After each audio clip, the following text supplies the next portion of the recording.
आप जिसका 9th Lord 8th में देखो उसको इमीडिएटली ये बोलना तेरा भाग्य कभी तेरा सपोर्ट नहीं करेगा, लेकिन जब तू परेशानी में आएगा, जब तुझे पीड़ा होगी, तेरा भाग्य आके तुझे बचा लेगा। तो जब कभी कोई इस प्रश्न को करता है कि क्या भाग्य बदला जा सकता है, तो आप कह सकते हैं हाँ, किसी के दिल से दिए हुए आशीर्वाद या दुआओं से भाग्य बदला जा सकता है। कि हमारी सिचुएशंस जो हमारे जीवन में आएंगी, जिन अच्छी बुरी चीज़ों से हम गुजरेंगे, फाइनली उन सब अच्छी बुरी चीज़ों से गुजरकर हमारा अंत में जो अनुभव हमें प्राप्त होगा वो हमारे किस व्यक्तित्व का निर्माण करेगा, ये नवांश बताएगा।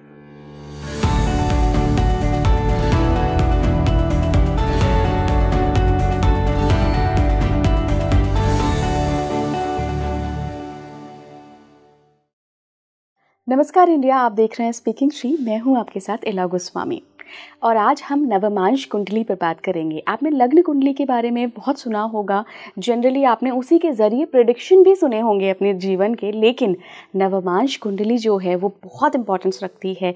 कैसे वो आपके भाग्य को बता सकती है कि आपके भाग्य में क्या लिखा है, क्या ईश्वर की कृपा आपको मिलेगी भी या नहीं मिलेगी, ये सब कुछ नवमांश में छुपा होता है। बहुत सारे सीक्रेट्स हैं इस नवमांश कुंडली में और मेरे साथ जो आज के गेस्ट हैं वो बहुत ही खास हैं। खास इसलिए क्योंकि वो नवमांश कुंडली के बारे में पढ़ाते भी हैं, सिखाते भी हैं और बहुत बेहतरीन प्रेडिक्शन करते हैं।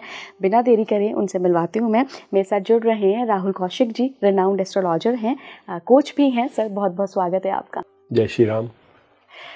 आज हम सर बात करेंगे नवमांश कुंडली के ऊपर कि नवमांश की इतनी बात होती है, लोगों को अपना भाग्य जानना होता है, तो जनरली जब भी हम एस्ट्रोलॉजर के पास जाते हैं तो वो मेनली नवमांश कुंडली भी देखते हैं। लग्न कुंडली तो देखते हैं, ग्रहों की क्या पोजीशन है, लेकिन नवमांश को भी बहुत ज़्यादा वैल्यू देते हैं। तो सबसे पहले तो हमारे दर्शकों को बताइए कि नवमांश कुंडली क्या होती है, ये D9 जिसको हम कहते हैं, क्या है ये? ठीक है, देखिए नवांश कुंडली पर बात करने से पूर्व मैं स्वयं चाहूंगा मैं आपसे एक दो प्रश्न करूं। आप अपने जीवन में भाग्य को कितना इंपॉर्टेंस देती हैं? आप मानती हैं भाग्य जैसी कोई चीज है या नहीं? जी बिल्कुल, बिल्कुल मानते हैं।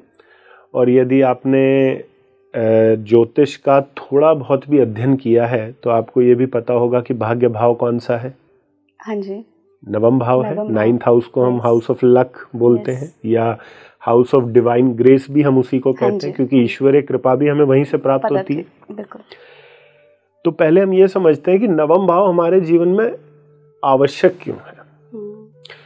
पंचम भाव को हम पूर्व पुण्य भाव कहते हैं, यानी कि हमारे वो पास्ट लाइफ के मेरिट्स, वो पुण्य कर्म, चाहे वो दान के रूप में हो, आशीर्वाद के रूप में हो, जो हमने इस जन्म में कैरी किए हैं, तो वो पंचम भाव से आते हैं। इसलिए जो हमारा विवेक है, जो हमारी बुद्धि है या जो हमारा ज्ञान है, वो इस बात पे बहुत हद तक निर्भर करता है कि हमने अपने पूर्व में किस प्रकार के कर्म किए हैं।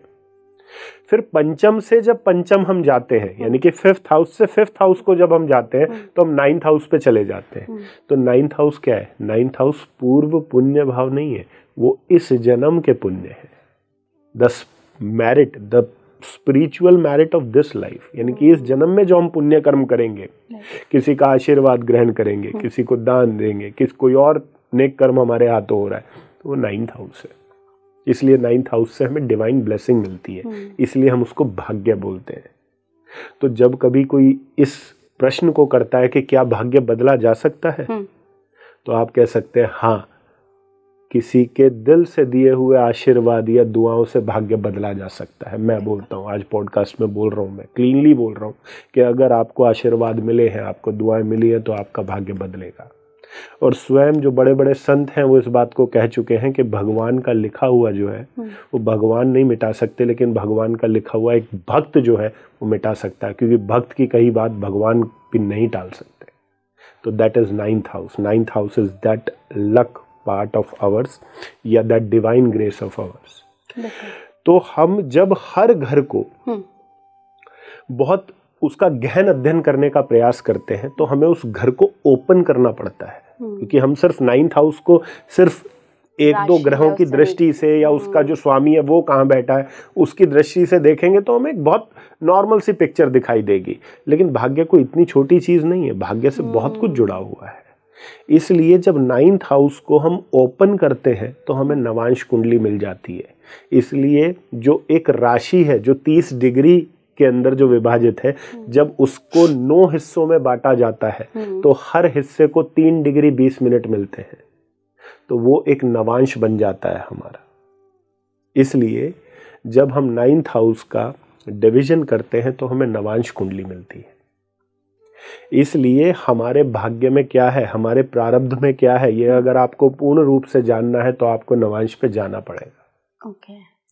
और नवांश जो है वो हमारी जन्म कुंडली का ही सूक्ष्म अध्ययन है। पहले हमें ये समझना होगा कि नवांश को यदि आप सिर्फ ये समझ लेंगे कि क्या इससे सिर्फ भाग्य देखा जा सकता है, तो ऐसा नहीं है। नवांश से आप अपनी जन्म कुंडली में जो देखते हैं, जो अपने बर्थ चार्ट से जो आप देखना चाहते हैं, वो सब कुछ आप नवांश से भी देख सकते हैं और सूक्ष्म रूप से देख सकते हैं। क्योंकि जब हम राशियों की बात करते हैं तो हर राशि के अंदर नक्षत्र आता है, हर नक्षत्र का एक चरण आता है जी। तो एक नक्षत्र 13 डिग्री 20 मिनट का है, 4 चरण में डिवाइडेड है, तो कितना का एक चरण हो गया? 3 डिग्री 20 मिनट का एक चरण हो गया। नवांश कितने डिग्री का है? हर नवांश 3 डिग्री 20 मिनट है।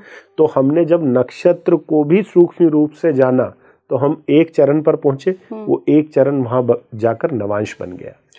तो ये इतनी सूक्ष्मता जो है, यानी कि ये मानो कि अगर आपका बर्थ चार्ट नीचे रखा है और ऊपर से आपने एक माइक्रोस्कोप लगा दिया तो वहां पे आपको कहीं ना कहीं D9 या नवांश लिखा दिखाई देगा। इसलिए इतनी गहरी बात है। और अगर इसको समझना है तो हम आपकी कुंडली से ही समझ लेते हैं। फॉर एग्जाम्पल, यदि आपकी लगन कुंडली में आपका लग्नेश जो है वो 10th हाउस में बैठा है, तो 10th हाउस किस चीज का है? कर्म का है, प्रोफेशन का है। तो हम क्या कहेंगे? हम इमीडिएट इंटरप्रिटेशन क्या बनाएंगे? ये आदमी बहुत ही करियर ओरिएंटेड होगा, प्रोफेशनली बहुत एक्टिव होगा, दिन भर काम में लगा रहेगा। लेकिन जब हम इस व्यक्ति की नवांश कुंडली में गए तो हमने देखा अब जो नवांश कुंडली बनी उसका लगन लॉर्ड 10th में नहीं बैठा, उसका लगन लॉर्ड तो 12th हाउस में जाके बैठ गया। तो 12th हाउस किस चीज का है? 12th हाउस तो एकांत का है, अध्यात्म का है, मोक्ष का है। तो जानते हो पिक्चर क्या दिखाई देगी आपको? अब ये आदमी सामने बैठा तो काम कर रहा है, सामने बैठा तो काम कर रहा है, दुनिया कह रही है कितना वर्कोहॉलिक है, कितना प्रोफेशनली ओरिएंटेड है, अंदर से खाली है, अंदर से एकांत है। इसलिए अगर किसी की सूक्ष्म व्यक्तित्व को जानना है, एक व्यक्तित्व वो है जो आपका मेरे सामने है कि आप ऐसे बात कर रही हैं, आप इस तरीके से बोल रही हैं, ये आपकी प्रायोरिटीज, आपकी पर्सनैलिटी से झलक रही हैं। लेकिन जब मैं नवांश कुंडली पे जाता हूं और देखता हूं तो पता चलता है कि आप तो इसके ठीक विपरीत है। और जरूरी नहीं है, ऐसा भी हो सकता है कि लग्न और नवांश बिल्कुल एक जैसा सा ही प्लेसमेंट लिए बैठे हो, ये होता है। और ऐसा भी हो सकता है कि लग्न कुंडली कुछ कह रही है और नवांश बिल्कुल ही उसके विपरीत है। तो सर हम मानेंगे क्या फिर? लग्न कुंडली से जो हमने व्यक्ति का व्यक्तित्व जाना है वो मानेंगे या फिर हम नवमांश को मानेंगे अगर बिल्कुल विपरीत आता है? देखिए, अब यहाँ पर एक बात हमें समझनी बहुत आवश्यक है। यहाँ पर बहुत से लोग ये बोल देंगे, क्योंकि एक ऐसा विरोध हो जाएगा कि अगर हम नवांश को ही तवज्जो दे रहे हैं तो लग्न कुंडली की क्या आवश्यकता है। हाँ, लोगों के मन में सवाल आएगा कि भाई हम जब नवांश को ही इतना इंपॉर्टेंस दे रहे हैं तो हम सीधे नवांश पे क्यों जा रहे हैं, हम लगन पे क्यों जा रहे हैं, हम सीधे नवांश की बात कर लेते हैं। लेकिन हमें समझना पड़ेगा कि नवांश कुंडली की जो उत्पत्ति हुई है वो हुई कहाँ से है? लगन से ही तो हुई है। 9th हाउस, जो हमारी लग्न कुंडली का जो 9th हाउस है वहीं से तो नवांश निकला है। तो जो जहां से जो जिस चीज की उत्पत्ति हो रही है, हम उस सोर्स को कैसे अलग कर सकते हैं? लेकिन होता क्या है कि हमारी लग्न कुंडली हमारे जीवन के वो आयाम हैं जो हमारे समक्ष आएंगे, जो सिचुएशंस हमारे जीवन में आएंगी, जिनको हम फेस करेंगे। और नवांश क्या है कि हमारी सिचुएशंस जो हमारे जीवन में आएंगी, जिन अच्छी बुरी चीजों से हम गुजरेंगे, फाइनली उन सब अच्छी बुरी चीजों से गुजरकर हमारा अंत में जो अनुभव हमें प्राप्त होगा वो हमारे किस व्यक्तित्व का निर्माण करेगा, ये नवांश बताएगा। जैसे कि आप एक ऑफिस में गए, आपने एक जॉब की, 1 साल वहाँ नौकरी की, अब आपको अलग अलग टास्क दिए गए, अलग अलग लोगों से आप मुखातिब हुए, किसी ने आपको कोई टास्क दी, किसी ने आपको कोई टास्क दी, लेकिन फाइनली क्या हुआ? फाइनली जब आपने कोई दूसरी कंपनी ज्वाइन की तो अब आपके साथ में क्या है?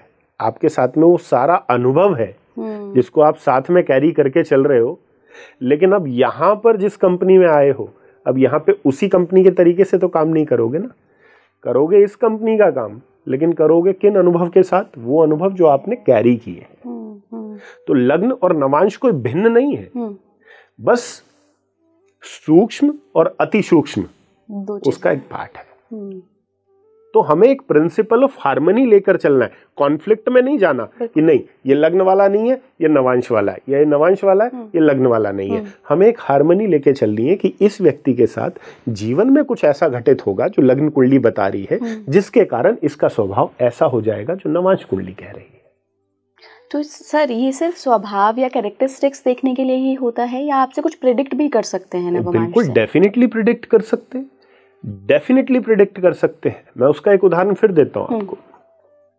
फॉर एग्जाम्पल, मान लीजिए किसी का लग्न कुंडली में दशम भाव का स्वामी 3rd हाउस में बैठ गया, तृतीय भाव में बैठ गया। तृतीय भाव किस चीज का? मीडिया का है। तृतीय भाव किस चीज का है? ट्रैवलिंग का है। तृतीय भाव किस चीज का है? कमीशन का है। तो हम बहुत जल्दी एक निष्कर्ष पे निकल जाते हैं कि ये व्यक्ति जो है ये मीडिया संबंधित, कमीशन संबंधित या कुछ ऐसे कार्य कर सकता है। लेकिन अब नवांश में जो उसका 10th लॉर्ड है, हमने देखा वो 4th हाउस में बैठ गया, तो 4th हाउस तो घर का है। अब हम क्या कहें? अब एक तरफ तो कुंडली कह रही थी कि टूर एंड ट्रैवल होगा, एक तरफ कुंडली कह रही थी मीडिया होगा, अब काम घर में आकर बैठ गए। तो हो सकता है कि हम ये जो काम करेंगे वो घर से करेंगे, लेकिन ये तय है कि वो काम कर रहे हैं। यस यस यस, आप ये नहीं कह सकते कि वो लग्न कुंडली के प्रभाव खत्म हो गए। वो नहीं खत्म हुए। अच्छा। काम थर्ड के करेगा ये व्यक्ति। जो लग्न कुंडली ने बोला है वो झूठ नहीं हो रहा है, लेकिन कुछ सिचुएशंस ऐसी बनेंगी कि वो ये सारे काम घर पे बैठ के कर रहा होगा। या जो वो अपना कर्म करेगा, या जो उसका वो ऑफिस का जो उसको स्पेस मिलेगा, वो अपने घर के पास कहीं मिल जाए कि भाई ये उसका ऑफिस है, ये बराबर में घर है, घर से दूरी नहीं होगी। घर से दूरी नहीं होगी, मतलब घर का जुड़ाव उसके जीवन में रहेगा। ईदर वो वर्क फ्रॉम होम करे, चाहे उसके वर्क प्लेस के साथ में ही उसका घर रहे, या वो कंपनी के अंदर ही एक ऐसा रूम बना ले जहां पे रहने लगे, खाने लगे और कंपनी में काम करने लगे। बट ये होगा अवश्य। अच्छा सर, ऐसा भी मैंने सुना है, ये एक आप हाइपोथेटिकल सिचुएशन हम लेते हैं यहाँ पर कि जब चंद्रमा और राहु लग्न में आ जाता है तो व्यक्ति का थोड़ा सा इल्यूजन वाला व्यवहार रहता है, स्वभाव थोड़ा सा अलग रहता है। तो अगर आप देख रहे हैं कि लग्न में ऐसी सिचुएशन बन रही है, या किसी और प्लैनेट के साथ भी ऐसी सिचुएशन बन रही है कि थोड़ा सा कैरेक्टर अलग दिख रहा है बंदे का, दिख रहा है, कि थोड़ा अपना ख्याली पुलाव में रहता है, लेकिन उसके नवमांश में ये सिचुएशन बदल गई है। समझ गया मैं। तो आप समझ रहे हैं मैं क्या पूछना चाह रही हूं? डेफिनेटली। तो वो कैसे चलेगा फिर? लग्न के हिसाब से चलेगा या नवमांश उसको सपोर्ट कर रहा है? बहुत अच्छा क्वेश्चन आपने किया है, बहुत ही बढ़िया क्वेश्चन है आपका। देखिए, मैं थोड़ा इसको और आपके लिए इसको सिंप्लीफाई करता हूं। लग्न क्या है? लग्न एक टीवी है, टेलीविजन है, आप ले आए, लेकिन टेलीविजन के लिए सर्वप्रथम जो आवश्यक है वो क्या है? कि जो सिग्नल्स इसको आएंगे, वो सिग्नल इस बात का वो करेंगे, इस बात को तय करेंगे कि वो जो पिक्चर आप उसके अंदर देखोगे वो बहुत क्लियर पिक्चर होगी या डिस्टॉर्टेड होगी। अगर सिग्नल खराब हो गए ना तो पिक्चर जो है वो खराब हो जाएगी, भले आपने टीवी कितना महंगा क्यों ना खरीदा हो। और दूसरा एक कंडीशन में क्या डालता हूं कि टीवी आपका बिल्कुल खराब है, बिल्कुल खराब है, मतलब अच्छा नहीं दिख रहा है बिल्कुल, लेकिन सिग्नल बहुत अच्छे हैं, तो खराब टीवी होने के बावजूद भी आप पिक्चर का आनंद ले पाओगे, बिकॉज सिग्नल आपको अच्छे मिल रहे हैं। वो आपको डिस्टॉर्टेड पिक्चर नहीं दिखाएंगे, वो प्रॉपर पिक्चर दिखाएंगे। सेम गोज विद लग्न कुंडली एंड नवांश। अगर चंद्र राहु लग्न में है, लग्न में है, नवांश में नहीं है, नवांश में चंद्रमा बृहस्पति के साथ आ गया, अरे वाह, ठीक, वहां राहु के साथ था, यहां बृहस्पति के साथ आ गया, इल्यूजन्ड होगा, भ्रमित होगा, लेकिन गुरु कृपा के कारण फाइनली इसको मानसिक स्थिरता मिल जाएगी। वाह, ये तो बहुत रिलीफ की बात है। Definitely, definitely. आप देखिए, आप कई सारे जैसे न्यूमरोलॉजिस्ट से मिलेंगे तो न्यूमरोलॉजिस्ट भी इस बात को कहते हैं कि जैसे न्यूमरोलॉजी में 2 नंबर्स होते हैं, एक बर्थ नंबर होता है, एक डेस्टिनी नंबर होता है। अब मैक्सिमम न्यूमरोलॉजिस्ट इस बात को मानते हैं कि एक समय तक हमारा बर्थ नंबर हमारे जीवन को डोमिनेट करता है, लेकिन एक सर्टेन टाइम के बाद हमारा डेस्टिनी नंबर हमारी लाइफ को ड्राइव करता है। Same goes with Navamsa. एक सर्टेन टाइम तक आपकी लग्न कुंडली पूर्ण रूप से प्रभावी रहेगी, लेकिन once you cross a certain age your navamsha kundli will be more active. कौन सी एज है वो? नॉर्मली तो देखिए, जब हम इसको मैरिज के लिए वैसे लेते हैं, लेकिन आप ये मानिए कि ऑलमोस्ट 30 साल के बाद, 30 इयर्स के बाद, या 30 से 34 साल के बीचों बीच कहीं पे, उसके बाद आप नवांश कुंडली को अधिकांश रूप में काम करता हुआ पाएंगे, एक्टिवली काम करता हुआ पाएंगे। क्योंकि देखिए, ये एक ऐसी एज होती है जिसमें आदमी बहुत से अनुभव कर चुका होता है। भाई यार दोस्तों के साथ भी रह लिया, मौज मस्ती भी कर ली, 30-34 साल की उम्र तक लगभग विवाह भी हो जाता है, बच्चा भी हो जाता है। तो आदमी बहुत सारे डोमेन्स को देख चुका होता है लाइफ के। तो वो कहता है ना, यार सब देख लिया है, मस्ती भी हो गई, पार्टी भी हो गई, सब कुछ हो गया, अब क्या? अब देखता हूं लाइफ में आगे कैसे क्या करना है। तो दैट इज नवांशा। सर, एक सवाल यहाँ पे ये भी उठता है, कई लोगों के एक्सपीरियंसेस रहे हैं ऐसे कि मैं 30 साल तक तो मेरे बड़े बुरे हाल थे, पढ़ाई भी जैसे तैसे ही हुई है, लेकिन जैसे ही मैंने 31 क्रॉस किया वैसे ही भाग्य खुल गया। हाँ, एकदम से सारी चीजें चेंज हो गई। तो ये महादशा कोई लगी है, इसके कारण हुआ है, कोई गोचर हुआ है इसके कारण हुआ है, या क्या पता नवमांश एक्टिवेट हो, ये फिर कैसे पता लगा? बहुत अच्छा प्रश्न आपने किया। देखिए, जैसा मैं हमेशा कहता हूं, मैं फिर रिपीट एक बात को करूंगा कि ज्योतिष जो है वो 2 चीजों का समावेश है। एक योग, दूसरा दशा। अच्छा। योग क्या है? जैसे लग्नेश आपका 10th हाउस में बैठा है, आपका लग्नेश लगन कुंडली में 10th में बैठा है, तो हमने कहा ये आदमी प्रोफेशनली बहुत एक्टिव रहेगा। अब मुझे बताइए कि एक व्यक्ति जो अभी अभी जन्मा है वो प्रोफेशनली कैसे एक्टिव रह सकता है? समझ रहे हैं आप बात को? तो एक तो हो गया योग और एक हो गई दशा। यानी कि योग को संपूर्ण रूप से फलीभूत कौन करेगा? दशा करेगी। ऐसे ही हमारे जन्म कुंडली में हर तरह का योग होता है। अच्छा योग भी होता है जो हमें लाइफ में अचीवमेंट्स देगा, और ऐसा योग भी होता है जिसमें हमें बीमारी भी होंगी, कर्जे भी होंगे, प्रोफेशनल फेलियर्स भी होंगे, डिसअपॉइंटमेंट्स भी होंगे। ये कहाँ से आएगा? ये सब दशाओं का खेल है। ये मेरे को बहुत पहले तब समझ में आया था जब हम देखते थे कि जो बहुत सी औरतें हैं अपनी बच्चे की जो है जन्म कुंडली लेके किसी पंडित जी के पास चले गए, पंडित जी से पूछा, पंडित जी इसकी जन्म कुंडली देखो। पंडित जी कह रहे हैं भाई ये तो राजयोग है, राजयोग है, राजयोग है। अब वो जो फीमेल है वो कह रही है 30 साल का बच्चा हो गया, आप कह रहे हो राजयोग है, आज तक इसने बाहर निकल के काम करने तक की नहीं सोची, आप कह रहे हो राजयोग है। तो वहां में ये समझना पड़ेगा, ना तो वो पंडित जी गलत है, ना वो कुंडली गलत है, लेकिन हम एक चीज को भूल गए कि हम जिस राजयोग को देख रहे हैं, हम ये भूल गए क्या उस राजयोग को फलित कराने वाली दशा अभी आई है या नहीं आई। अब यहाँ एक और पहलू जुड़ जाता है। अब नवांश इसके अंदर क्या एडिशन करता है वो जानना जरूरी है। अब सपोज करो 2 व्यक्तियों ने जन्म ले लिया, दोनों धनु लगन में जन्मे, एक का बृहस्पति 10th हाउस में, दूसरे व्यक्ति का भी बृहस्पति 10th हाउस में, यानी कि दोनों व्यक्तियों के लग्नेश जो है 10th में चले गए। अब आपने देखा कि दोनों लोग जो हैं बृहस्पति की दशा से निकल रहे हैं, और दोनों को हमारे मन में एक थॉट क्या आएगा, अब दोनों प्रोफेशनली बहुत एक्टिव हो जाएंगे। यहां तक तो ठीक है कि दोनों प्रोफेशनली एक्टिव हो जाएंगे या उनके जीवन में प्रोफेशनल घटनाएं बहुत अधिक रूप से घटित होंगी, बिकॉज वो दशा आ गई। लेकिन अब मैं ये प्रश्न करूंगा आपसे कि प्रोफेशनली तो दोनों एक्टिव है, लेकिन एक आदमी जो है उसको तो हर दूसरे तीसरे साल प्रमोशन मिले जा रहा है, फाइनेंशियली रिच हुआ जा रहा है। एक आदमी है बेचारा प्रोफेशनली तो लगा हुआ है लेकिन डिसअपॉइंटमेंट मिल रही है, इस साल भी प्रमोशन नहीं हुआ, अगले साल भी क्वेश्चन कर रहा है एस्ट्रोलॉजर को, जी महाराज जी बताओ आप तो कह रहे थे लग्नेश 10th हाउस में है, दशा आ गई है, आगे बढ़ूंगा, अब भी कुछ नहीं हो रहा है। तो इसका रीजन बता दो। इसका आंसर आपको नवांश दे देगा। अच्छा, क्योंकि ये जो व्यक्ति है जो लग्नेश दशम में लेकर बैठा था, उसके उसी ग्रह की स्थिति नवांश में भी उतनी ही अनुकूल बनी हुई है। इसलिए सिर्फ और सिर्फ उसकी लगन कुंडली ही उसको सपोर्ट नहीं कर रही, उसका भाग्य भी उसको परस्पर सपोर्ट दे रहा है, जिसके कारण वो राइज करे जा रहा है। और इस व्यक्ति के जो ग्रह की स्थिति है वो नवांश में खराब हो गई, जिसके कारण इसको जो है वो दशा झेलनी पड़ रही है। तो नवांश वो चीज है जिसको हम चाहकर भी नजरअंदाज नहीं कर सकते। एक और सर सवाल है, आपने बहुत सारे केसेस देखे होंगे, बहुत सारी कुंडलियों पे स्टडी किया होगा, क्योंकि आप पढ़ाते भी हैं, आपका पूरा एक एनालिसिस रहता है, नवमांश के ऊपर भी आप काफ़ी बोलते हैं। तो क्या रीज़न होते हैं कि एक दोनों बंधुओं का जो लग्न है वो धनु लग्न है, 10th हाउस में उनका लग्नेश बृहस्पति बैठे हुए हैं, लेकिन एक के नवमांश में बृहस्पति स्ट्रांग है, दूसरे के में नहीं है, तो ये क्या पूर्व जन्म के कर्मों के कारण हुआ है या फिर?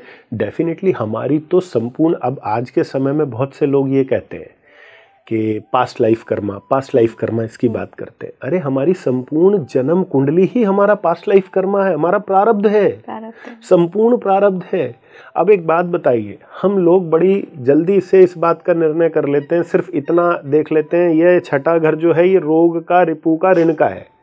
तो हमारे लिए ऋण, हमने ऋण किसको ले लिया कि सपोज आपसे मैंने कुछ पैसे ले लिए, वो ऋण हो गया। मैंने किसी बैंक से कोई लोन ले लिया, वो ऋण हो गया।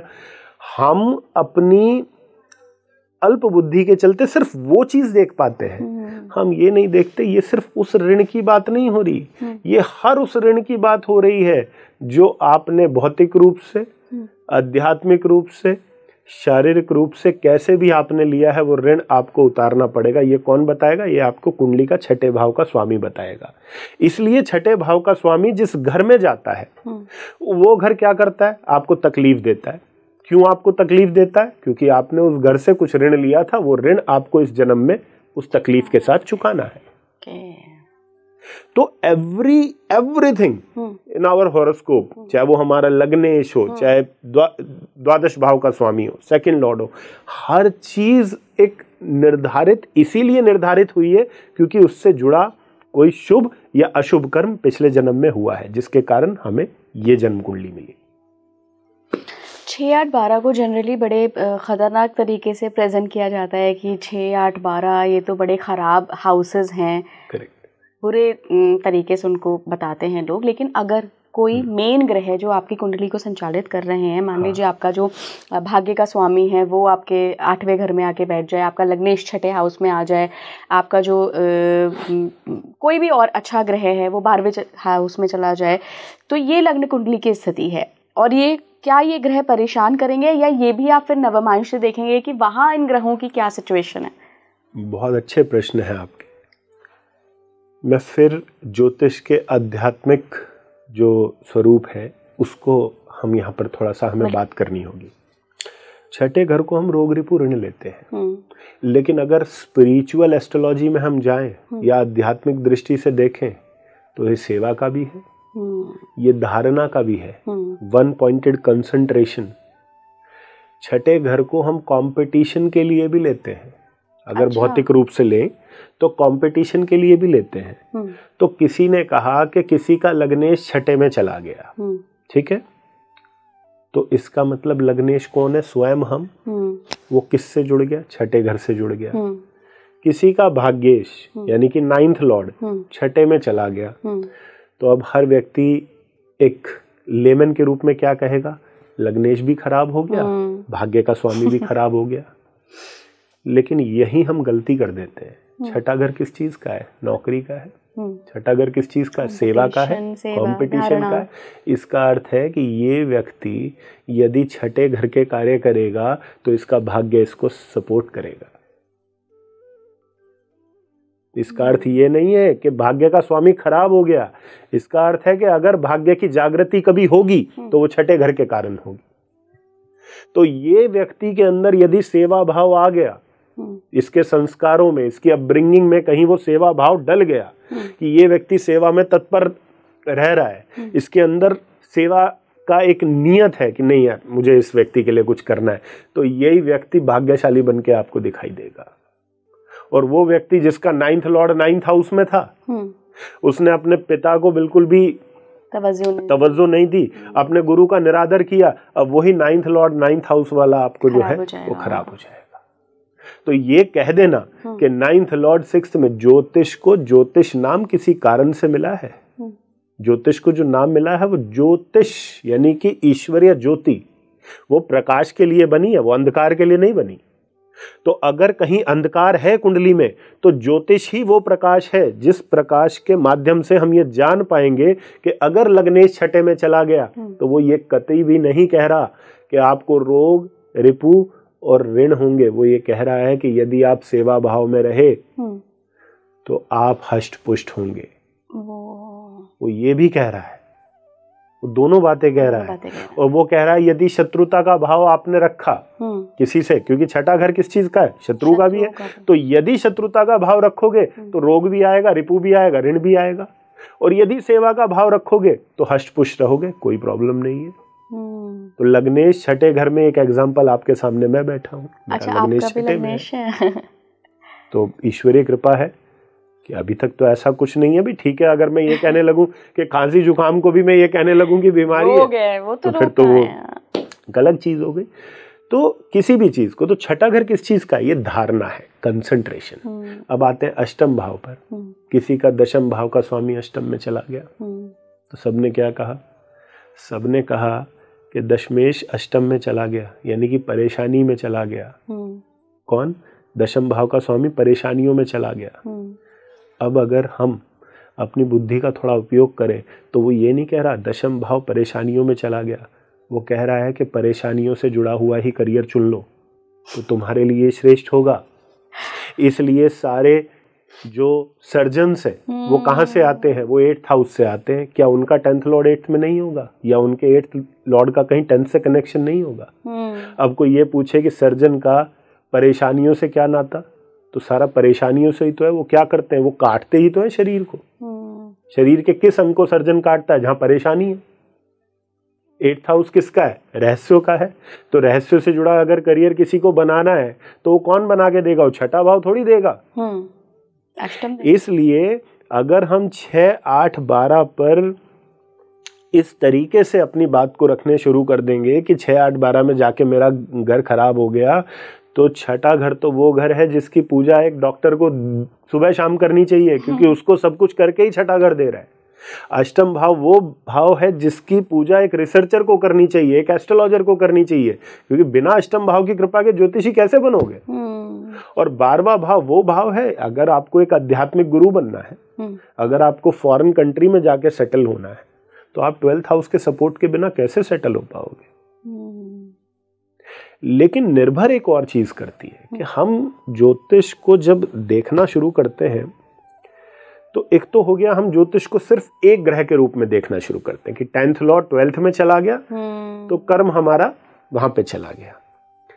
फिर किसी ने कहा 6th लॉर्ड 12th में चला गया, हमारी परेशानी वहां चली गई। लेकिन एक एस्ट्रोलॉजर को इसलिए बातों को संयुक्त रूप से समझना जरूरी है कि अगर दशम भाव का स्वामी और छठे भाव का स्वामी ये दोनों 12th हाउस में चले गए 12th हाउस किस चीज का है? फॉरेन कंट्री का।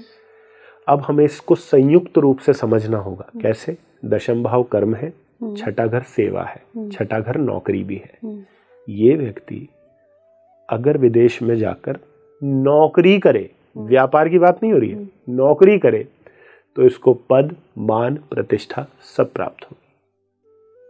अब जिस 12th हाउस को अब तक हम यूं कोसते आ रहे थे कि 6th लॉर्ड 12th में है, 10th लॉर्ड 12th में है, उसको क्या अब वही चीज नेगेटिव से पॉजिटिव टर्न आउट हो गई।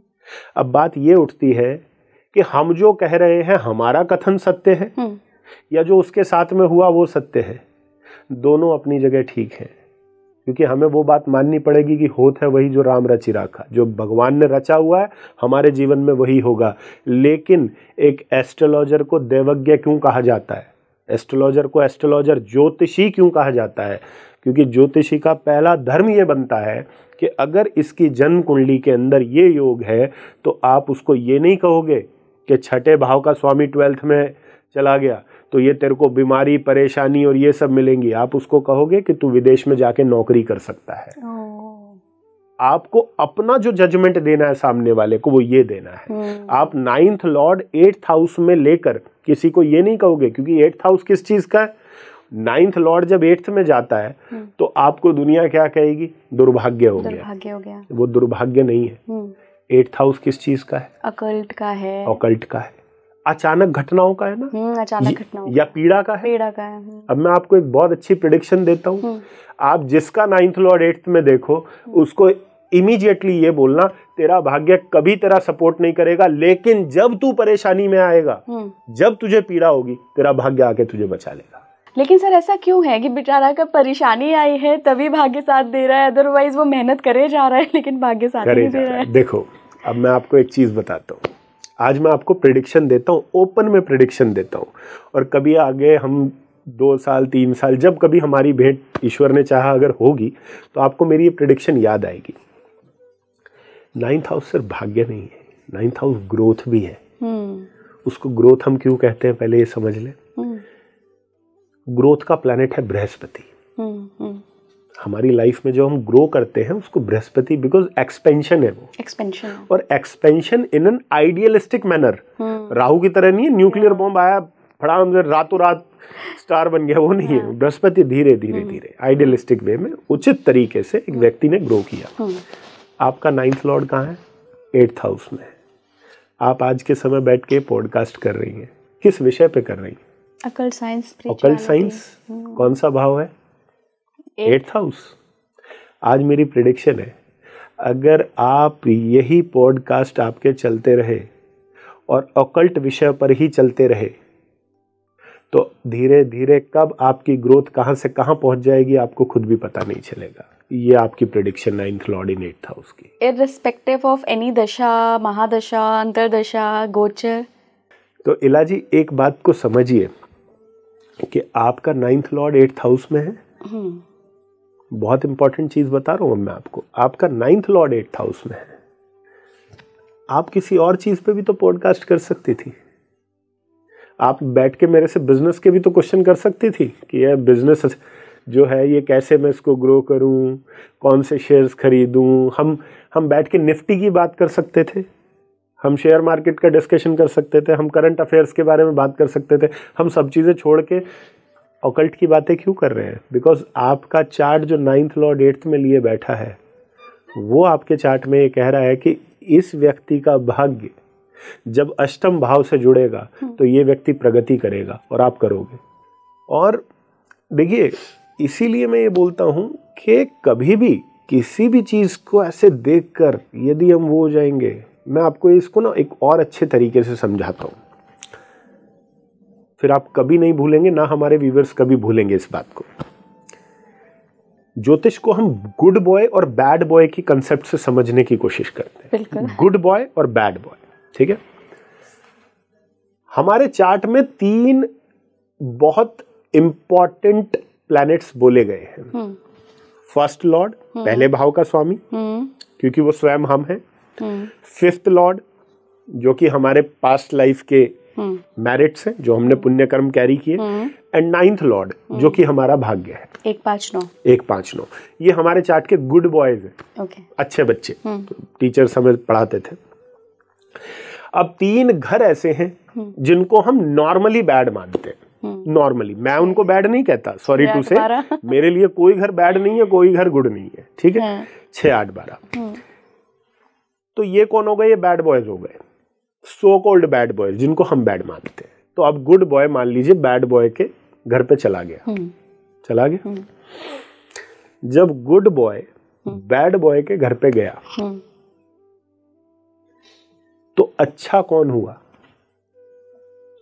बैड बॉय अच्छा बन जाएगा। बैड बॉय अच्छा बन जाएगा, समझ गए आप बात को? समझिएगा, एक गुड बॉय एक अच्छे बच्चे को आपने एक गलत बच्चे के घर पे भेज दिया, उसको बदल देगा, उस घर को तो अच्छा करेगा ना। क्योंकि वो तो उसको संस्कार कैसे मिले हैं, वो तो अपनी अपब्रिंगिंग के हिसाब से काम करेगा ना।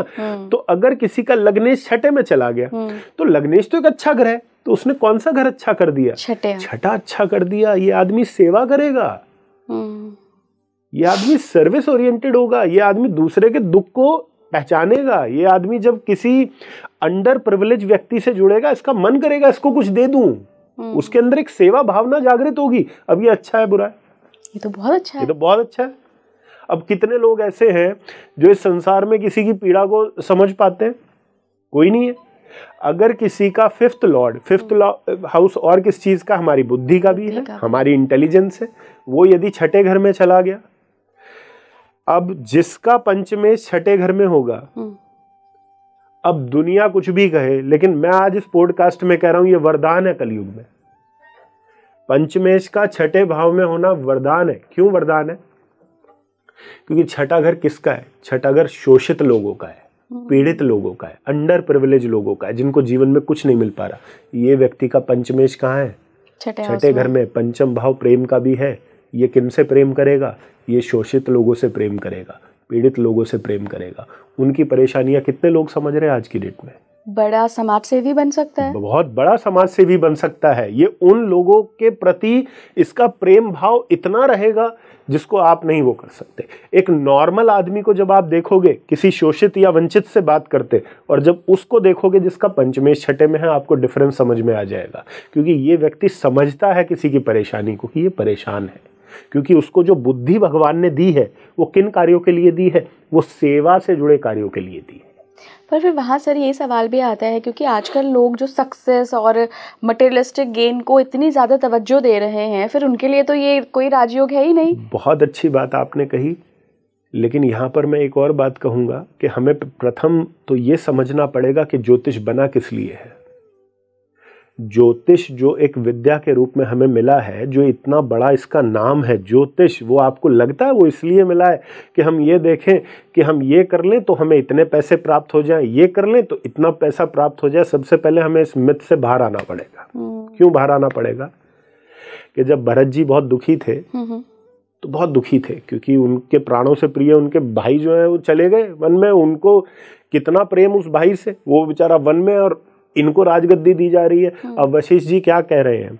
वशिष्ठ जी कह रहे हैं, सुनो भरत, सुनो भरत भावी प्रबल, केहू रोइये मुनिनाथ, जीवन मरण लाभ हानि, यश अपयश विधि हाथ।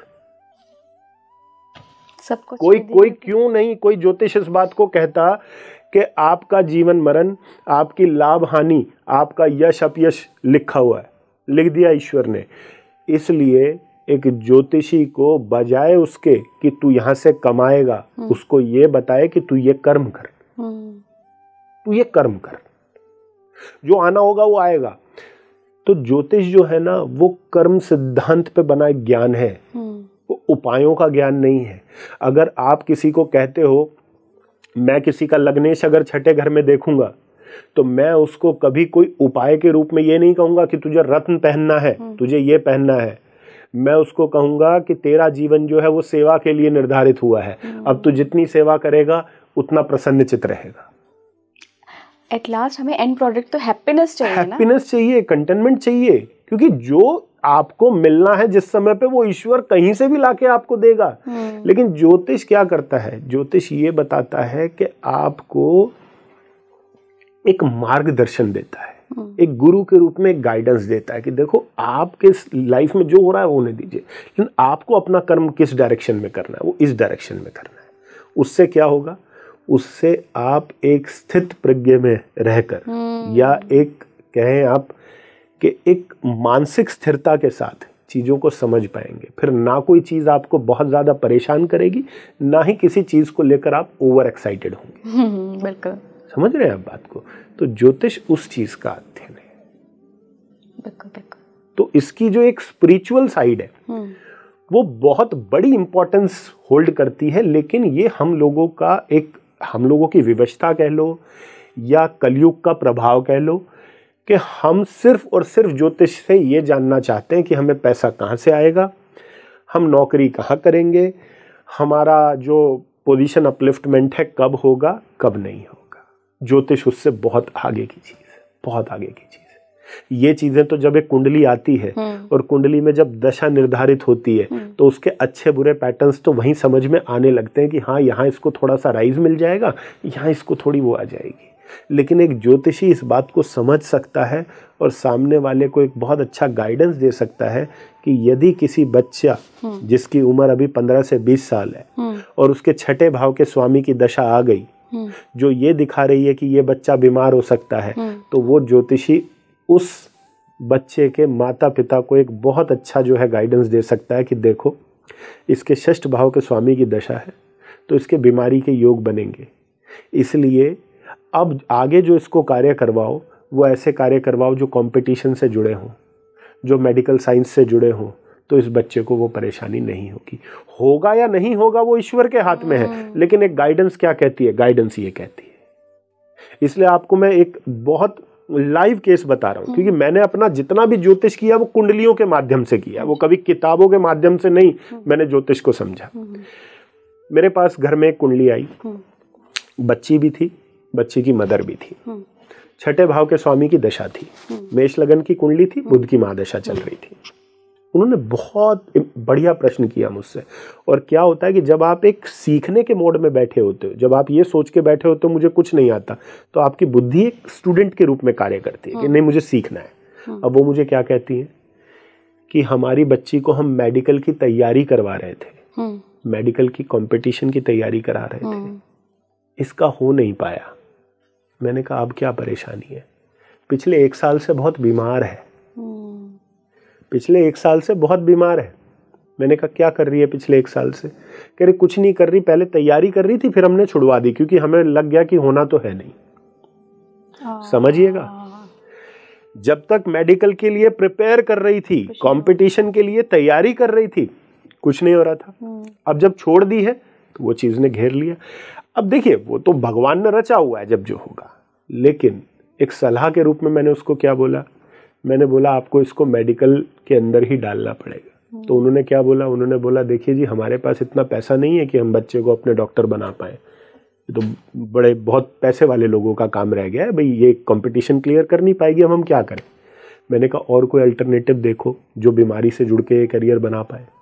तो बोले फिर तो हमारे पास एक ही ऑप्शन रह जाता है कि हम इसको नर्सिंग करा दें। मैंने बोला आज इसको नर्सिंग करा दो, ये सफल भी होगी, ये अच्छा भी करेगी, और जो इसकी बीमारी को लेकर तुम इधर उधर घूम रहे हो आपको वहां भी नहीं घूमना पड़ेगा। तो मैंने अपनी तरफ से उनको ये दे दिया। अब आगे उसने नर्सिंग की होगी नहीं की होगी ईश्वर जानते हैं उस चीज को, लेकिन मेरा अपना जो वक्तव्य था उसकी कुंडली को लेकर ये था। And I am damn sure कि अगर उसने नर्सिंग ज्वाइन की होगी तो वो आज की डेट में कहीं ना कहीं बहुत अच्छा कुछ कर रही होगी। तो ये बहुत इम्पॉर्टेंट है समझना कि हम जब किसी चीज को गलत कह रहे हैं तो हम गलत इसलिए कह रहे हैं क्योंकि हम उसके सही आधार को अभी देख नहीं पा रहे। बैक टू नवमांश आते हैं सर जी। लोग ये भी जानना चाहेंगे कि आपने भाग्य की बात कही, ये नवम हाउस जो है वो बताता है कि ईश्वरीय कृपा कितनी रहेगी, ब्लेसिंग्स कितनी रहेगी। तो अब लोग जानना चाहेंगे कि भाई हम कैसे जाने कि हमें कृपा मिलेगी कि नहीं मिलेगी। परफेक्ट। देखिए सबसे पहले ये जानिए कि नवम भाव किसका है। नवम भाव गुरु का है, नवम भाव पिता का है।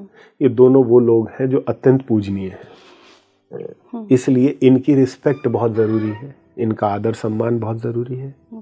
इसलिए नवांश कुंडली में नवम भाव का स्वामी जिस घर में भी जाके बैठेगा उस घर के प्रति आदर सम्मान होना बहुत ज़रूरी है। नवम भाव का स्वामी जिस घर में बैठेगा जाके उसका आदर सम्मान होना बहुत जरूरी है।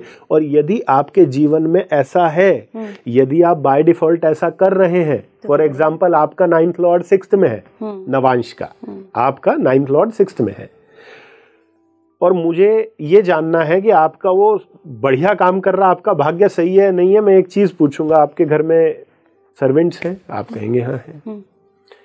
कैसा ट्रीट करते हो आप उनको?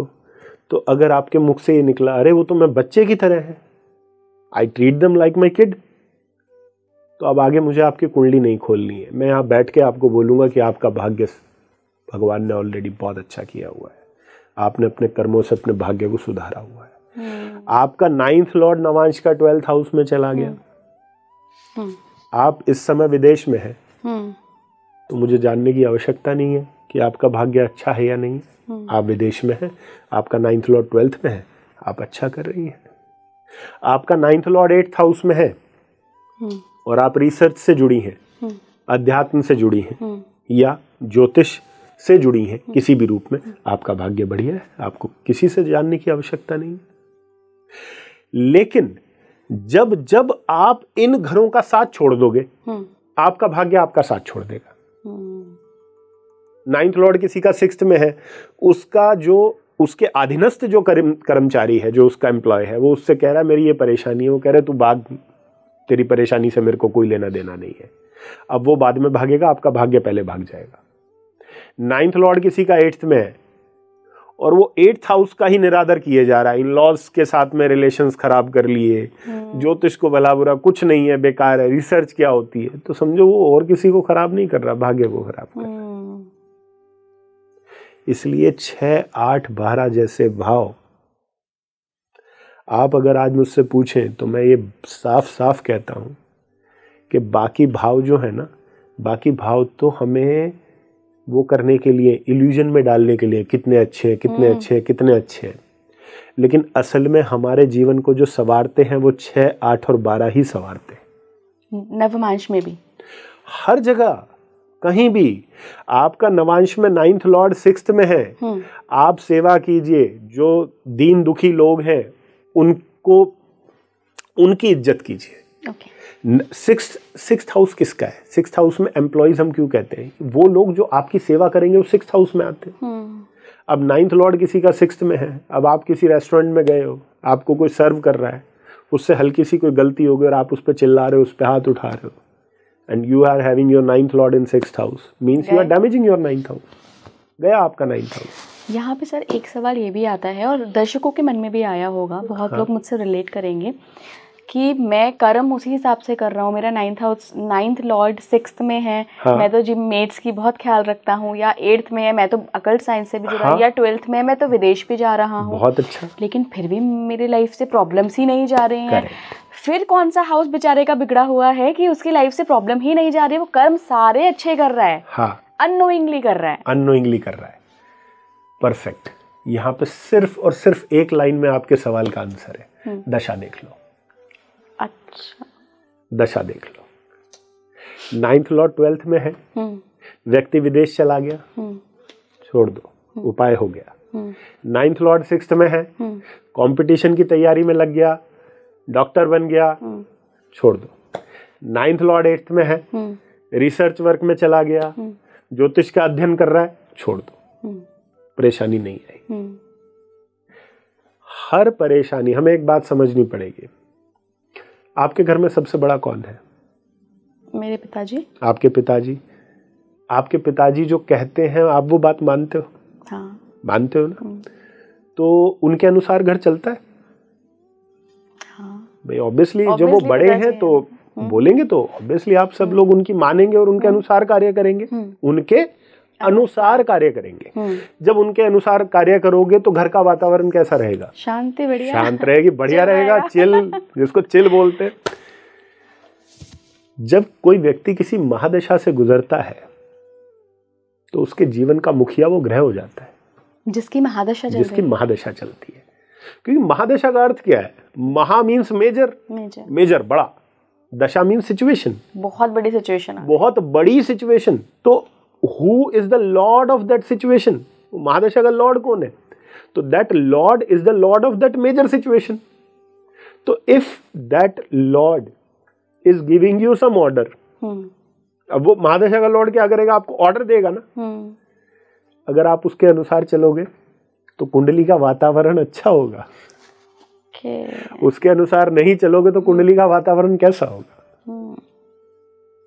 इसलिए एक बात और आपको बताता हूं कि 90% लोग, 90 नहीं कहूंगा मैं, इसमें परसेंटेज थोड़ा ज्यादा है, 99 कहूंगा मैं, 100 में से 99 लोग जो ज्योतिष है वो अर्थ के रूप में पढ़ते हैं, अर्थ के रूप में, यानी कि उनका कुछ अर्थ है। अर्थ इन द सेंस किसी को परेशानी है, किसी के पैसे किसी ने मार लिए, वो उपाय चाहता है जिससे उसके पैसे वापस आ जाए।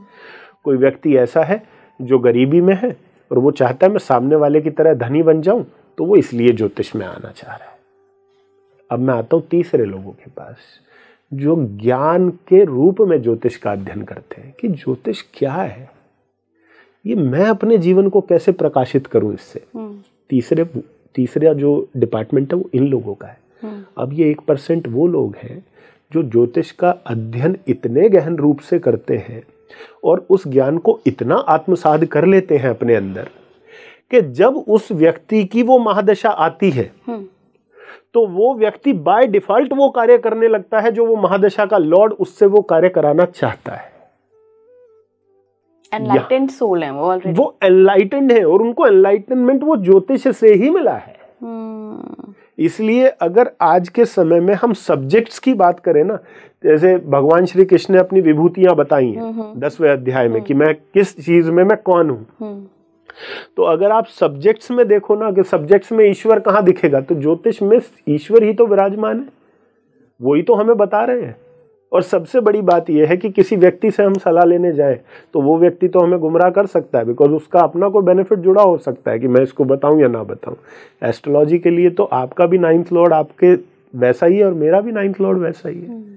अगर वो 8th में मेरे लिए अच्छा काम करेगा तो आपके लिए भी अच्छा काम करेगा, लेकिन डिपेंड इस बात पे करता है कि हम दोनों में से उसको आत्मसात किसने कितना किया है। लेकिन जिसने कर लिया वहां फिर उसको ज्योतिष से काम नहीं करना होता, ज्योतिष स्वयं उसके लिए काम करता है। तो भाग्य बदलना है तो कर्म तो करना पड़ेगा, कर्म करना पड़ेगा। और कर्म कौन सा करना है, किस रूप में करना है, एस्ट्रोलॉजी से बड़ा मार्गदर्शक आपके लिए कोई नहीं है।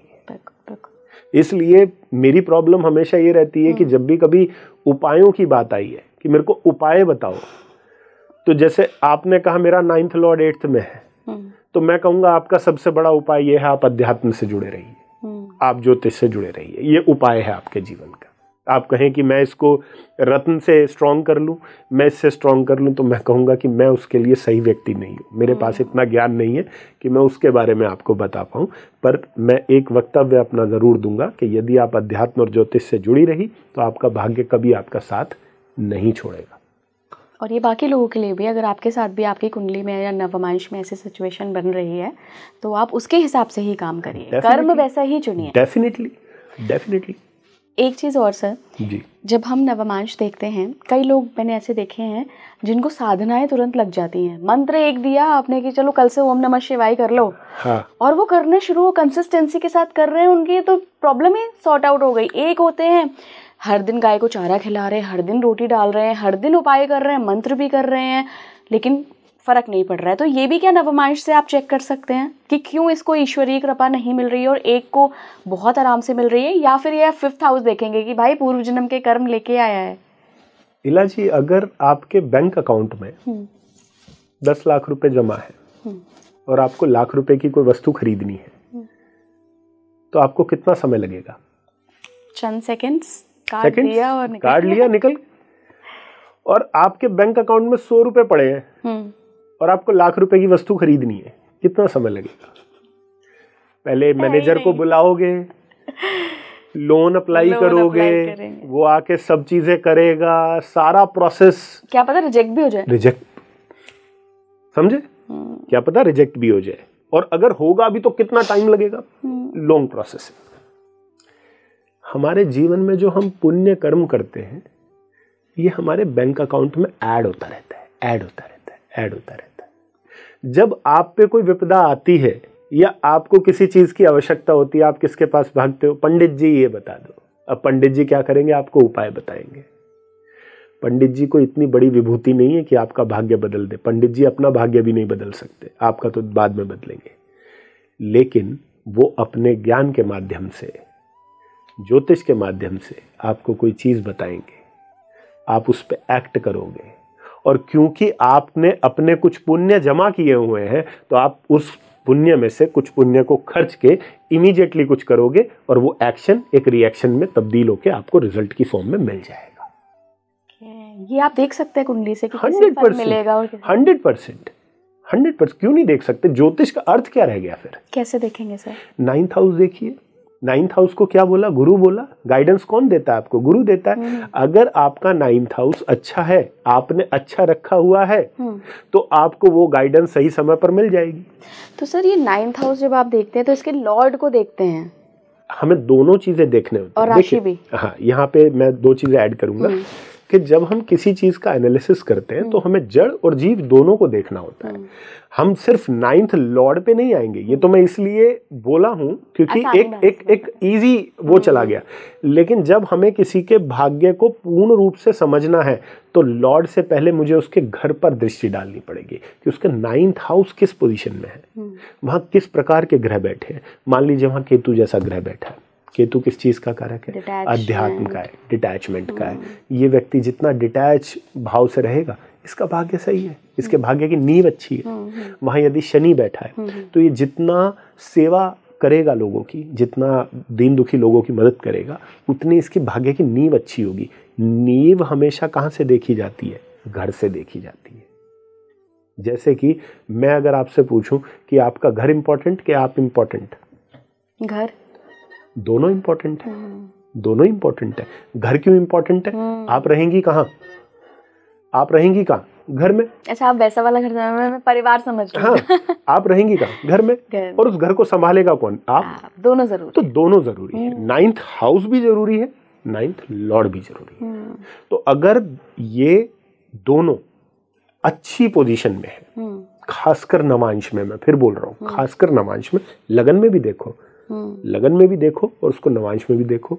अगर ये दोनों चीजें अच्छी हैं तो आपको सही समय पर ईश्वरीय कृपा प्राप्त हो जाएगी। इसी को बोलते हैं मिरेकल्स। इसी को मिरेकल्स बोलते हैं, और कुछ नहीं होता जीवन में। नवमांश हमारी कुंडली का एक मिरेकल है, मैं आपको बोलता हूं कि आपने अपनी लग्न कुंडली का अध्ययन किया ना, आज आप घर जाके अपने एक हाउस लॉर्ड का, एक हाउस लॉर्ड का नवांश में अध्ययन करना। आपको ऐसा लगेगा जैसे आपके इनर कोर को कोई आपके सामने रख रहा है। वाह। जैसे सपोज किसी का लग्न लॉर्ड 11th हाउस में चला गया, लगन कुंडली में लग्न लॉर्ड 11th में चला गया, हम क्या कहेंगे? बहुत एम्बिशियस व्यक्ति है, बहुत डिजायर्स है इसकी, 11th हाउस डिजायर्स का है, बहुत सोशलाइज होना पसंद है इसको, फ्रेंड सर्कल बहुत बड़ा है। नवांश कुंडली में लग्न लॉर्ड 7th हाउस में चला गया। अब 7th हाउस किसका है? दूसरे लोगों का है।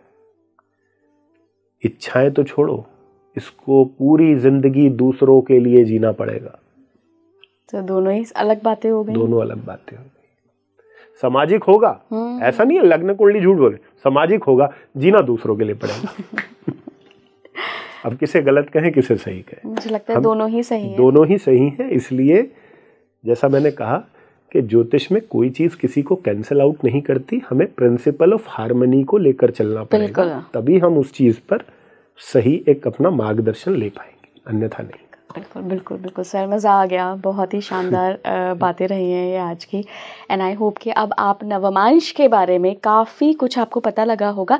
हमने आज से पहले ना नवमांश पे इतनी खुलकर बात नहीं की थी सर, और मैं चाह रही थी कि नवमांश पे बात हो, क्योंकि लोगों को लग्न कुंडली के बारे में अब थोड़ा आइडिया मिल चुका है। अब वो थोड़ा सा यहाँ से स्टार्ट करेंगे कि D9 को कैसे पढ़ना है, कैसे नवमांश से आप खुद का कोर जान सकते हैं और लाइफ में एक गाइडेंस पा सकते हैं। बहुत बहुत धन्यवाद सर जुड़ने के लिए स्पीकिंग ट्री के इस पॉडकास्ट में। आप मुझे ज़रूर बताइएगा कि आपके नवमांश में क्या ग्रहों की स्थिति है, कमेंट बॉक्स में मुझे बताइएगा।